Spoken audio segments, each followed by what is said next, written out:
Mizzy's fate, behind bars or back to TikTok. How that cost feel, right? Huh? No, that's fine. A young man has been given a criminal behavior order and ordered to pay a large amount of money as a fine after he trespassed into a stranger's home as part of a TikTok prank video that he was making. On Friday, a video on Twitter showed Ogaro being arrested by a plainclothes police officer who mentioned videos that he had uploaded to social media on Wednesday and Thursday. Ogaro was charged with 3 counts of breaching a criminal behavior order and he was taken into custody to appear at the same court on Saturday. Bakari Bronze Ogaro, who is 18 years old and lives in Hackney, London, appeared Thames Magistrates Court on Wednesday. Ogaro was wearing a black hoodie and a face mask when he appeared in court. He only spoke to confirm his personal details, such as his name, age, and address, and to plead guilty to one charge of failing to comply with a community protection notice that was given to him.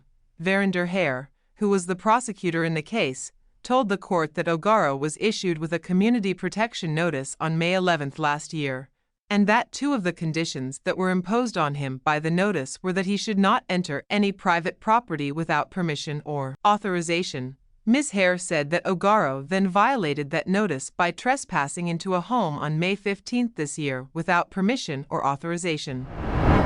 He went to the residential address of the victim, she said. The door of the property was open and unlocked. Mr. Ogaro walked into the property and immediately walked down the stairs to the lower level. He was confronted by the homeowner who was there. He went into the living room. He sat down on the sofa and said, "Is this where the study group is?" as if he was joking. Ms. Hare said he was repeatedly asked to leave by both the victim and her husband who were present. She added, it was later discovered that he had recorded the entire incident on his phone for a TikTok trend that involved walking into random houses and filming people's reactions. Ms. Hare said, he has caused the family a lot of distress and anxiety. The faces of the couple and their 2 young children can be clearly seen in the video.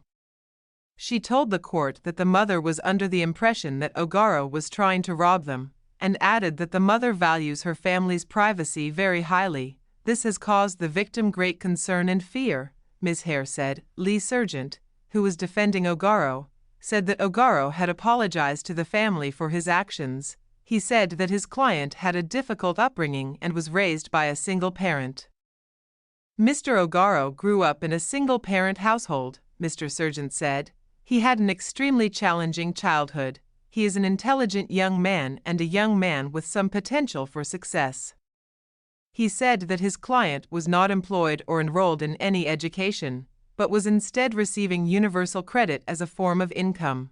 Mr. Sargent added that his client had created some legitimate social media content in the past, such as playing video games and discussing conspiracy theories online. Judge Charlotte Krangle issued Ogaro with a 2-year criminal behavior order as a punishment. The order included several conditions that Ogaro must follow, such as that he must not directly or indirectly post videos onto social media platforms without the documented consent of the people who are featured in the content, that he must not enter any private property without permission or authorization, and that he must not go to the Westfield Centre in Stratford for any reason.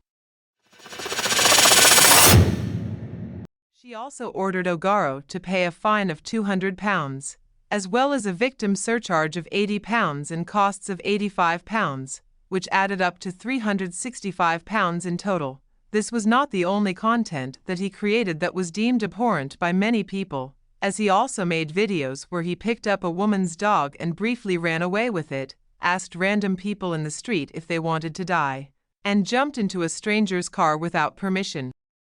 In an interview with Piers Morgan, in which they both called each other idiots, Ogaro said, "I went and apologized off social media.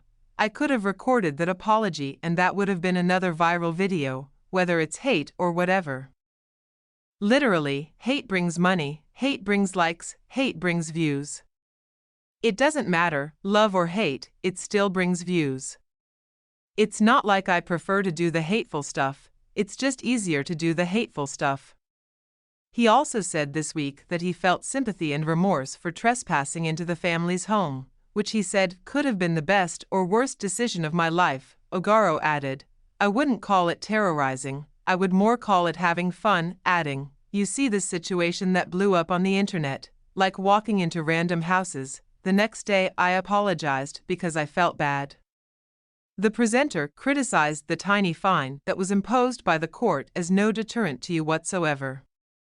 To which the teenager replied, "The UK laws are weak, simple as, and that's not my fault."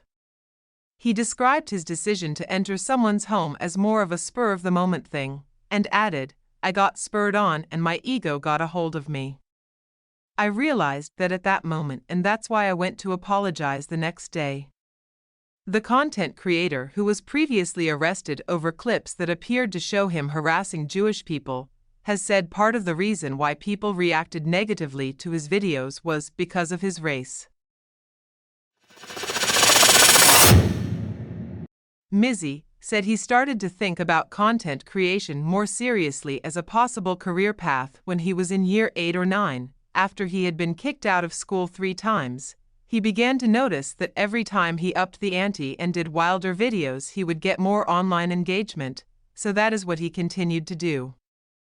Mizzy has also filmed himself destroying books in a library and getting into the backs of strangers' cars. He says he had staged the scene in the library and that the book he destroyed belonged to him. This prankster's story is a reminder that there is a fine line between harmless fun and criminal behavior. Don't cross that line.